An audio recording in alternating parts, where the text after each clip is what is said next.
What's going on? We back. It's Boss Click More. Y'all know what it is. Your boy CJ Goodfellow.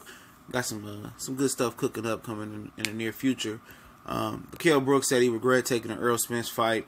Said versus Errol Spence Jr. he was drained, and that contributed to him getting his ass whooped, his eye broken, and his ass whooped in front of his hometown fans in a football stadium where the football team over there in Europe never wins anyway. So, hey, it's always fighters trying to take away, make excuses. At the end of the day, you didn't have to take the fight.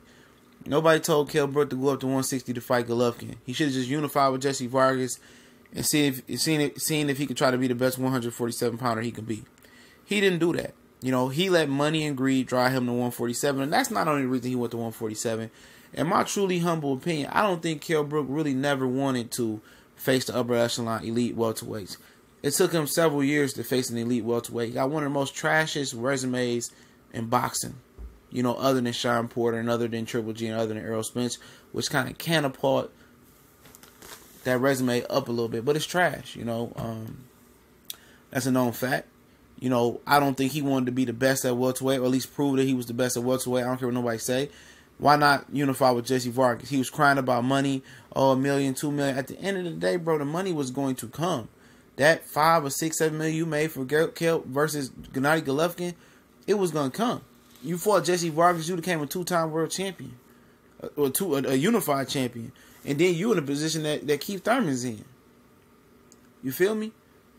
You in a position that Keith Thurman in. And if you would have fought Errol Spence, or you would have dropped the IBF, say I don't like the 10-pound rehydration cross, or had Eddie Hearn spinning, I would defend the WBO title, call out Danny Garcia, who had the WBC title, I think around that time. You could have unified then again too.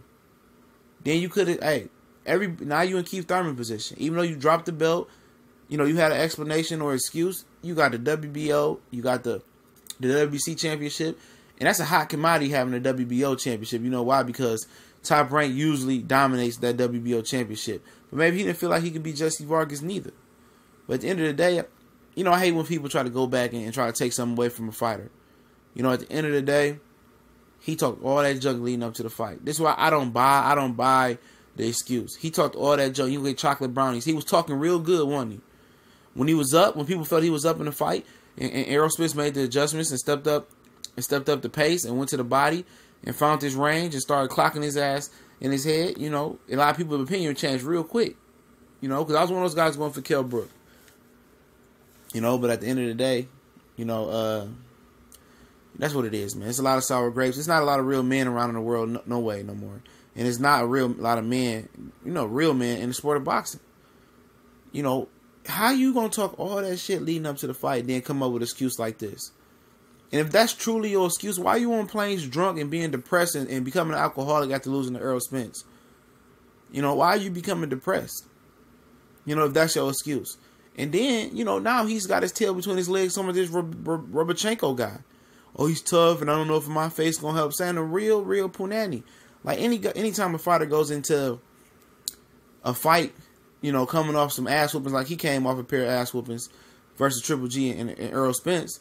Anytime a guy got that doubt in his mind, Robochenko already won the mental war. Now, if he could put some paws on Kell Brook's face and break both of those eye sockets, he could retire Kell Brook. He could retire, and the game won't miss Kell Brook. Kell Brook ain't never been a major contributor to the sport of boxing.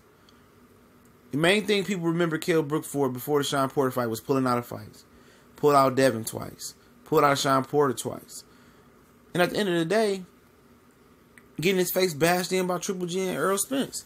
And then you want to take away from Errol Spence, you know what I'm saying? You take anything away from Triple G, that's what I be trying. People have selective hater processing, man. They pick who they want to hate on. Nobody can be a real man with their chin up. Oh, he was the better man. He beat me. It is. Well, I was drained and I couldn't make weight. Bullshit. You went up to 160. Let's say he's walking around 170. Errol Spence walked around at 170, 175 as well. Mikey Garcia walks around at 170 and makes 135 and makes 140. So that's not an excuse. Excuses are for losers, Kell. And you a loser and you making excuses. So excuses are for Kell Brook. He been crying about it. We did videos on it. He been crying about Errol Spence tapping that ass. You should have ran and dropped your belt. And then again, he was talking about 154 pounds. He don't know if he can compete up there. oh man, those guys are big, fast, and strong, and they're gonna whoop my butt. You know what I'm saying? Like, sound like a real, like I said, man, they don't make real men like they used to, man. Not at all. And Kell Brook, been lost respect for him. Been lost respect for him. The stuff he been saying, this and that. And at the end of the day, man, I hope Rebachenko, you know, put some pause on him. But I hope Kell Brook win and fight Amir Khan, and they both retire to the sunset and enjoy the rest of their lives and get them a good UK war. But we gone.